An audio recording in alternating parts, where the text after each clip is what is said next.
عمر بن خطاب رضی اللہ تعالیٰ یہ دوسرے خلیفہ ہیں مسلمانوں کے۔ ابو لولو مجوسی نے نماز فجر کے موقع پر جب عمر بن خطاب رضی اللہ تعالیٰ رکوع میں گئے، چاقو کے ذریعے سے پے در پہ کئی بار ان کے ناف کے نیچے کیا۔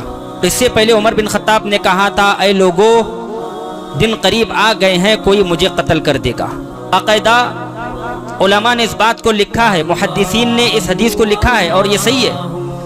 عمر بن خطاب رضی اللہ تعالیٰ عنہ کو اندازہ ہو چکا تھا اب مجھے شہید کر دیا جائے گا، مجھے قتل کر دیا جائے گا، اور اس ابو لولو مجوسی نے خود عمر بن خطاب رضی اللہ تعالیٰ عنہ سے کہا تھا، اے امیر المومنین، میں ایسی چکی بنانے والا ہوں جس کا شہرہ سارے عرب میں ہونے والا ہے، جس کی شہرت سارے عرب میں ہونے والی ہے۔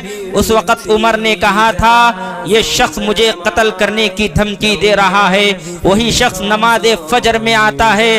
عمر بن خطاب رضی اللہ تعالیٰ رکوع میں جاتے ہیں اور کئی پے در پہ وار کر کے عمر بن خطاب رضی اللہ تعالیٰ عنہ کو قتل کرنے کی کوشش کرتا ہے۔ عمر بن خطاب رضی اللہ تعالیٰ عنہ مصلی پر گر جاتے ہیں، نماز کا وقت ہے۔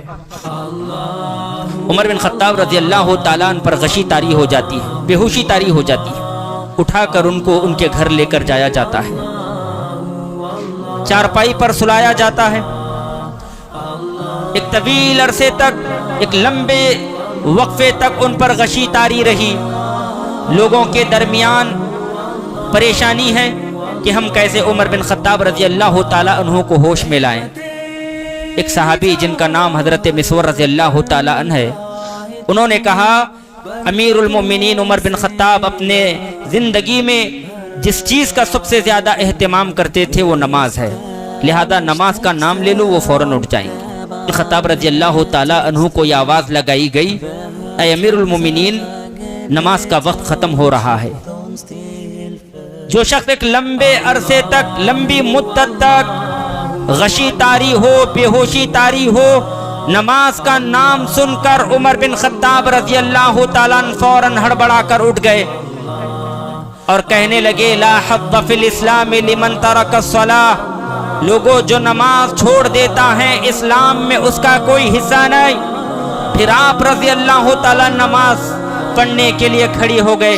غور کیجئے گا میرے بھائیوں، صحابہ کرام میں نمازوں کا اہتمام کا جنون، جذبہ کس حد تک تھا، کس قدر تھا۔ ان کے زخموں سے پیپ اور خون نکل رہا ہے، حالت یہ ہے آپ اللہ سے ڈر کر پھر نماز کے لیے کھڑے ہو گئے۔